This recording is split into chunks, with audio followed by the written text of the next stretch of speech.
perfectly in half. There you go. Welcome, everyone. Welcome to the SawShack.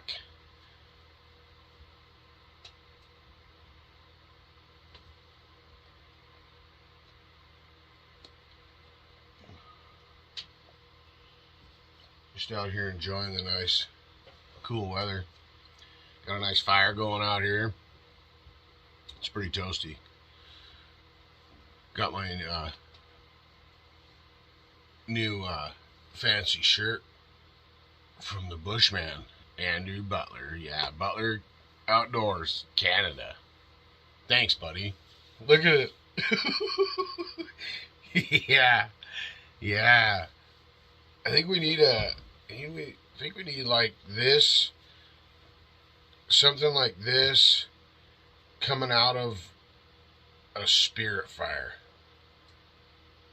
You know what I mean? Like, this would be like, you know, Taz spinning, but also the smoke, you know, like, type thing. I don't know. I don't know. I love this. It's weird. It's weird. I will tell you that. It's weird wearing a shirt that has my name on it.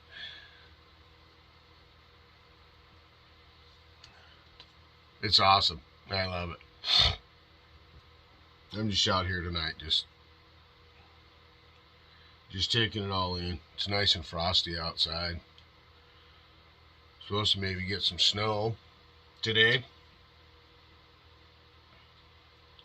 Because it is like 2:30 or 3 in the morning right now. So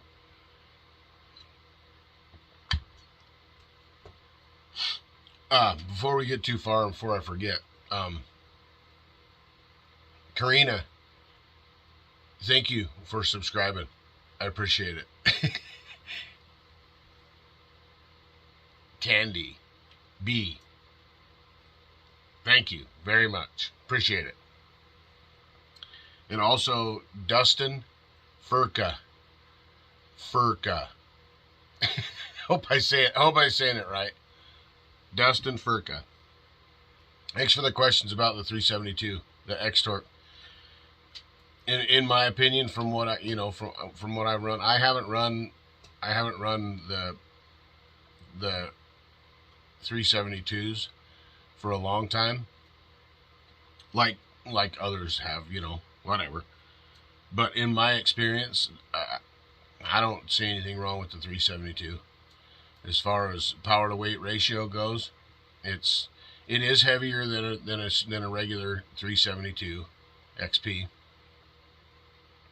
But that's because the cylinder is bigger, it's taller. The handle on the X-Torque is bigger in diameter than the old style, and it's tall. The cylinder's taller, the piston's heavier, but otherwise, it's basically, power wise and responsiveness isn't as good as an old school non X-Torque. But with the muffler modification that I did, it woke it up. It made a difference, no doubt about it. And just food for thought, what I've figured out is if you do a muffler mod and it doesn't make much difference, pay attention to your throttle response and stay after it. Don't just, some saws don't take well to it. Like, I put one of those mufflers that I have built for my 372s. I put one of those on my 570 XP, or my 570 Husqvarna X-Torque. No. That saw wouldn't even hardly run. So, just playing around with that kind of stuff, and the ports and the way that it goes. If it's just straight out, that's what killed the 570, because it didn't have enough back pressure to make that Strato engine, that whatever they are, those extort pistons are different, so everything is different than a standard. Anyway, yeah, keep trying, no matter what saw you're doing, and start small. It's easier to make a bigger hole in a muffler than it is to try to make the hole smaller. You know what I mean? So just experiment. Just keep experimenting with it. So thanks, Dustin, for the questions on the 372 on the X-Torque. I like my X-Torque. I do. And with that muffler mod, it definitely changed the saw. The throttle response is better. It holds RPM better in the cut. It helps it breathe, and it helps it run cooler. No doubt about that. No doubt. One of these days I'll get my heat gun out again, and we'll do a comparison. And we'll see. Not real sure where to take that. We'll take temperatures all over the saw. We'll take temperatures in the air box. We'll try that, and we'll take them at the muffler. We'll take them on the cylinder. We'll do it. We'll do it one of these days. I don't want to do it in the super cold weather. You know what I mean? So it might be a spring thing. It might end up being in the spring. Because I don't want to do it in super hot weather either. I want to do it in an average setting, whatever, Because I don't run my saws a whole lot when it's smoking hot out. I run my saws more when it's cold than I do when it's smoking hot, because of fire danger and all that business. But so yeah, anyway, just thought I'd jump in there and say, and talk about that a little bit. And if you're not sure what to do as far as the muffler mod goes, and you don't want to mess up the stock muffler or whatever, I know for for quite a few saws, the HL Supply, they sell aftermarket mufflers for pretty low price. It's not the quality of an OEM, but that's where still is nice to be able to modify the muffler, because it's just a front plate. You don't have to have the whole, you don't have to have the whole entire muffler. You just take that front plate off and get rid of the guts inside it, if it's got one of those big baffle things in it, And so yeah, on the Stihl, you just got to replace that front plate. But the Husqvarna mufflers through HL Supply and them they're pretty reasonable price. And I don't know, I'm sure other people sell them too. I'm trying to think, maybe it'll come to me. So yeah, you can get one of those and tinker around with it, mess around with it, or you can build your own, like I did for my 372s. I just built my own pipe, and I built it, kind of off the, it's the same on all three of them. They're all three kind of different. The one on the Taz XP, on the Farmer Tech, it's different. It's more of a straight shot out. It doesn't have as much pull up into the upper can before it goes out. It's kind of low profile. And I might try a different one. I might try one of the other ones on there one of these days. But you can get performance. But for the average guy, the best thing you can do is learn how to file. And other, people have touched on it. Not every saw is the same. You know what I mean? Some saws you're never going to go fall a tree with. So if in my world, if I have a saw that I'm pretty sure I'm never going to fall any kind of a, falling a tree that like this big, you could pretty much use whatever saw you wanted to, right? But as far as filing goes and how aggressive it is, matters when you're falling or when you're bucking. If you want to stand up and buck and that's all that saw is going to do, you can make it, and you're just going to use, you're cutting, like say you got a 28-inch bar and you're only going to use this much of the end of it. You know what I mean? You're just going to use the tip end of the bar. You're not going to dog it in and all that, whatever. You're going to stand up and buck, right? Okay. So if you're going to do that, you can have it a little bit more aggressive. You can go a little bit more aggressive with your raker gauge. You can take your rakers down a little bit, farther or whatever. As opposed to falling with the saw, you don't want it all grabby and that's what happens. To me, when I get my rakers too aggressive. But as soon as that tree's on the ground, that saw's gonna buck that tree up like it's gonna go like crazy, right? But you're gonna struggle falling. So that's where the raker gauge comes in handy with, like hard and soft side and how many swipes you take off. Well, they have different raker gauges, as everybody knows.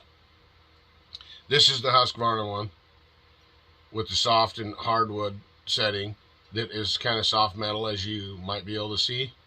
See how it's getting all messed up right there and right there. Yeah, it's kind of soft. But what I found is when it starts to do that, just change the angle that you're filing at. If you're going straight across and it starts wearing into it, make sure that it's flat. Make sure it's flat, that your file is flat on there and not like, like this or like this. Make sure it's flat like that, and then just change your angle if it starts to eat into it. It'll last longer. This raker gauge right here, this is West Coast saw, 3/8, and I haven't used it a whole lot, but what I have found is that it will get your saw more aggressive than this one. And there is a side, from what I gather, I haven't seen a video on it. I have not seen a video on this raker gauge yet. I've seen some diagrams and some whatever, but from what I see, there's 3 settings that you can use on a full house chain. The 4th setting, the one side is for skip tooth, because it won't go clear back to the back mark on a full house. So that gives me the impression that that side is for skip tooth. And it's like 10 degrees, 10 thousandths or whatever to 25 thousandths. And I think the Husky gauge is 30 thousandths. This one gets more aggressive. It can get more, it's more aggressive, period. It's more aggressive when I go to the hard side, which takes less off than the soft side on this gauge. This gauge would allow me to take more off if I wanted to, if you wanted it more aggressive. Like I said, I haven't seen a video on this yet. I'm sure it's out there somewhere, but I can't get it to come up on my system. So if anybody has seen an actual video of someone using this, I would appreciate it if you could put it in the comments or send me an email or something of what the video is called and where it's at, so I can go check it out. I'm not real sure how soft or hard the metal is on this, but I've used it one time and it has marks already on it. See the scuff mark right here? It already has a scuff. It already, and right here, it already has scuff marks on it. And I used it one time. So, more to come on this. We'll see how the metal holds up on this one as opposed to this one. Right? Well, I hope everybody's I hope everybody had a good Monday, and I hope everybody has great days going all the way through the week.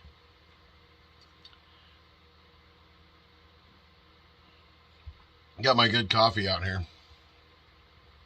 It's not Rosie's coffee, but I do have a half of Rosie's coffee in the fridge, so I might need to go get that, huh?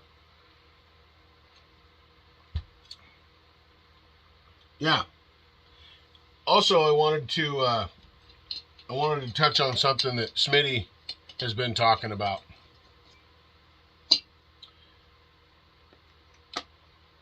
The air box and the air filter system on these XL 130s and 76s. If you have one, or if you end up getting one, make sure if you haven't seen Schmitty's videos, even if you have, I'm going to touch on it again. For people that haven't been over to Schmitty's. Okay, so the filter goes on normal like that, right?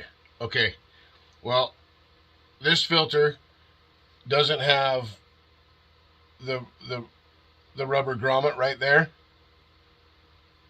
that makes it tighter around the bolt when it goes on, you know, because the bolt comes up through the airbox like that right there. Okay, so I took a piece of rubber and put it on the bolt right here.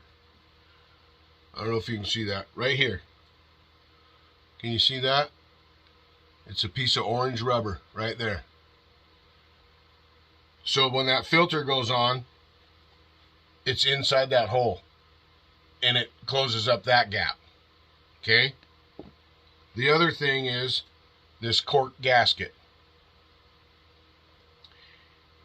And you can use this big thick cork gasket, or you could use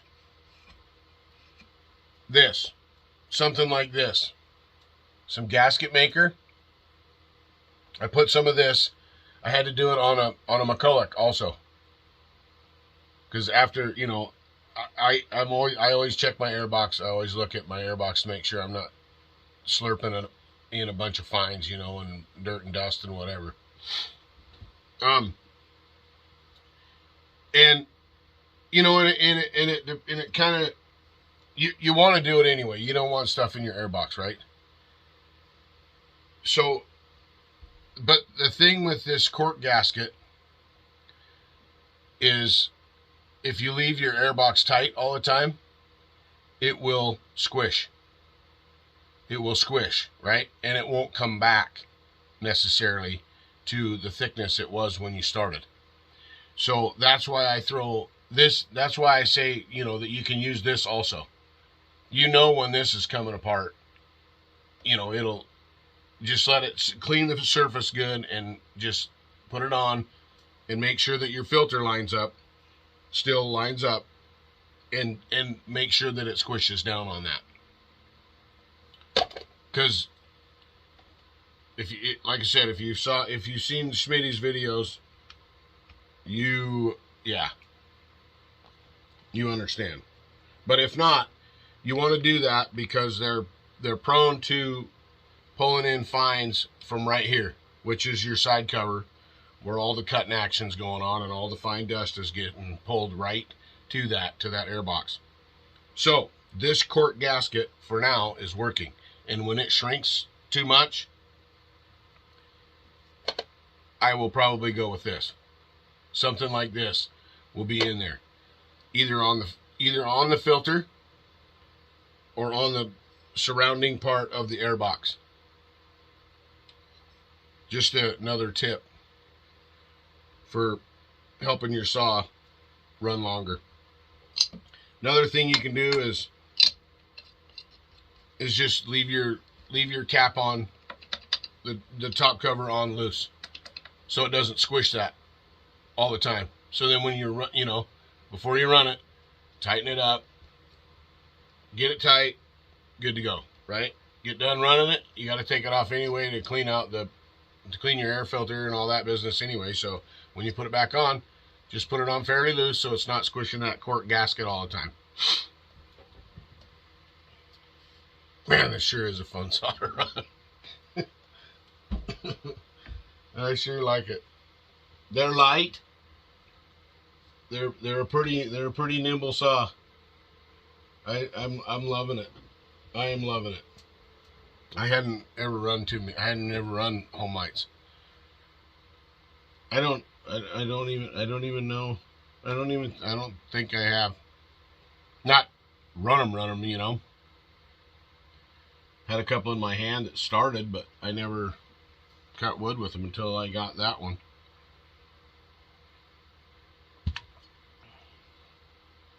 Yep, another great night in the SawShack.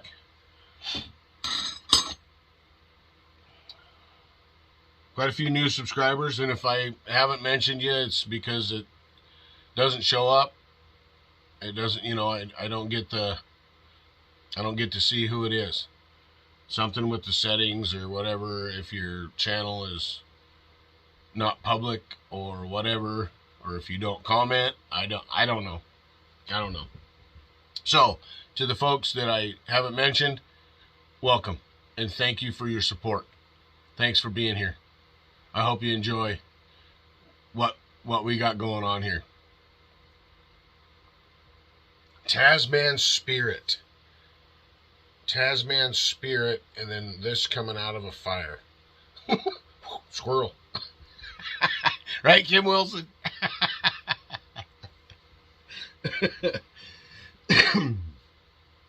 Oh, the mighty hatchet. John Bob Millwright built this for Charlie. This is a wood splitting machine. Oh my. Oh yeah. This is such a dandy. Let's put some Watco on it. Hey, look. I know it. Safety first, right? Safety first. I'll put them on.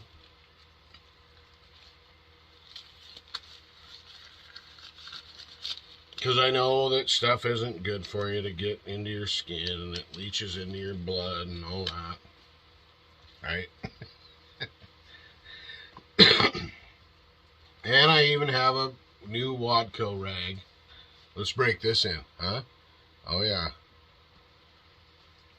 That ought to make a good purpose for that, huh? Cut off sleeve off a hickory shirt. Yeah.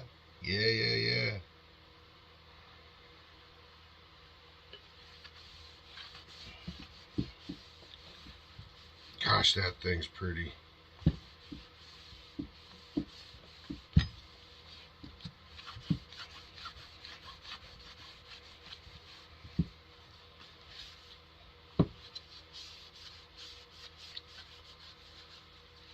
John Bob.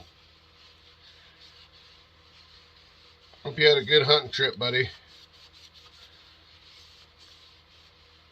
Oh, the old vodka.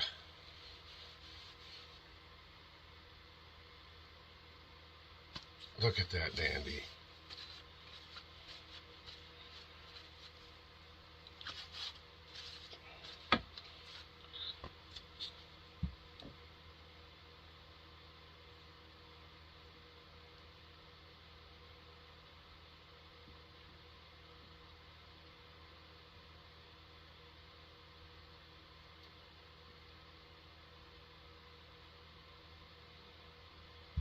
See if she drinks it up.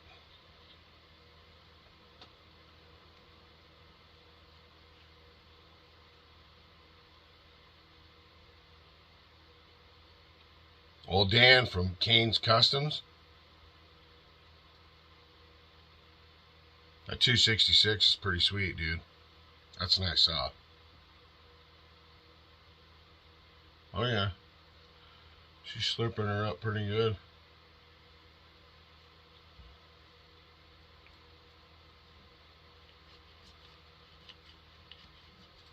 Put some down there on the sides.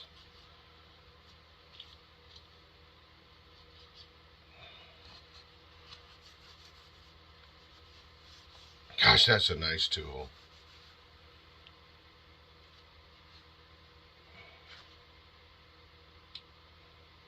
Thanks for all your awesome comments for Charlie and her schooling and all that. You people are awesome. Puts a big smile on her face.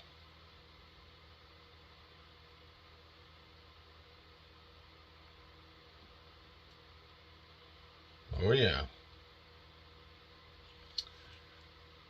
She's a dandy for sure. Boy, that handle soaked that right up.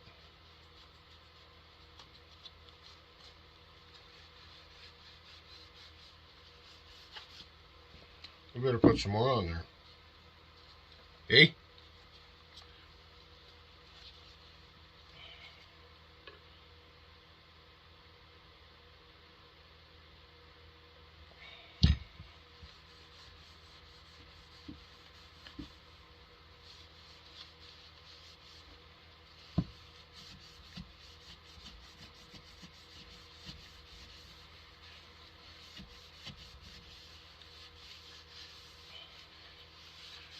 I'm going to start using this out at the Spirit Fire, huh? Start using that more.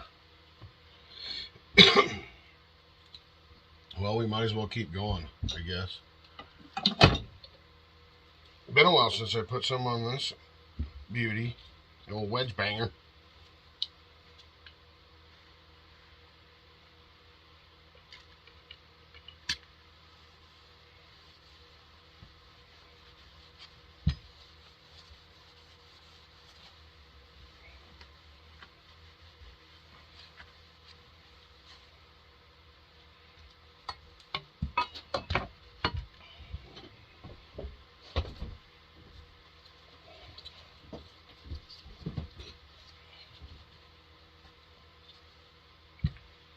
Old wedge banger.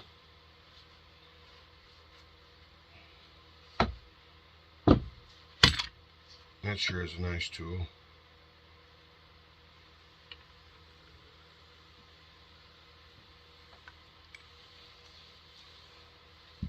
This might need a few coats. Been a while.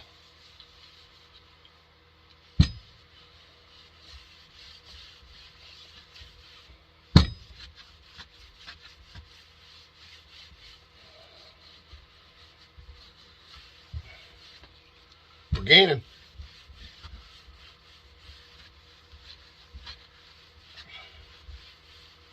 We are gaining.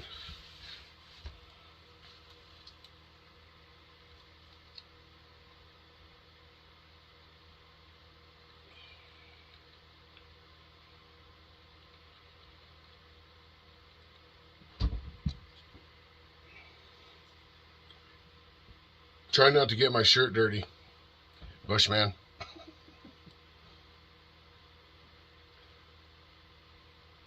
Oh yeah. She was thirsty. She was thirsty.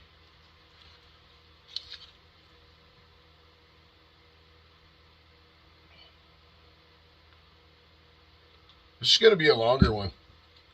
That's all right, isn't it? You got to stay practiced up for going live, don't I? Hell yeah. It's kind of like live, you know?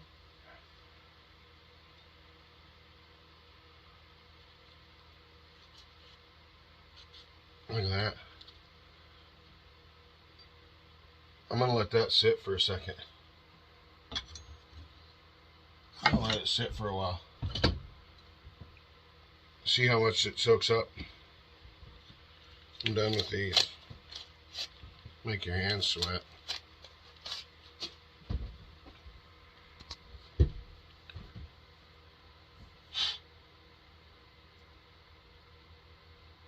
Gosh, it's nice out here. It's quiet tonight. Frosty out. I was kind of hoping it would start snowing so I could take you out and show you some snow. Is that weird that I love snow? I do love snow. Snow is good. Nice blanket on the earth.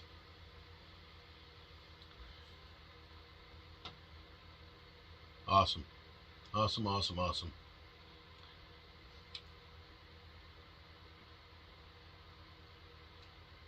Thank you, everyone, for all your support for our channel and, you know, for Charlie and also, you know, Mom and Taz coming on, getting a little more comfortable around the whole scene, you know. It's awesome. You guys, the way you people welcome everyone and are just super kind, and it's awesome. It's really, really neat to see the positivity, the amount of positivity, you know. When I open up the comments or see comments or whatever, I don't have to, you know, I don't have to worry and think about, oh gosh, you know, we're gonna have a bunch of negative whatever. No, it is a place to go to lift your spirit and keep things rolling and to stay positive and stay upbeat, you know. Pretty neat setup we got going on. I'm all around everybody in this whole community. I just love it. I know I say it a lot, but I mean it. And that's why I say it a lot, is because I do mean it. If it didn't matter to me, I wouldn't talk about it, right? Think about that for a second. Oh, gosh. All right, everybody. Thanks for watching. Thanks for being here. Love y'all. Take care. Be safe. TazMan is rolling. Oh, yeah. Keep your spirit high and let the chips fly. Be kind.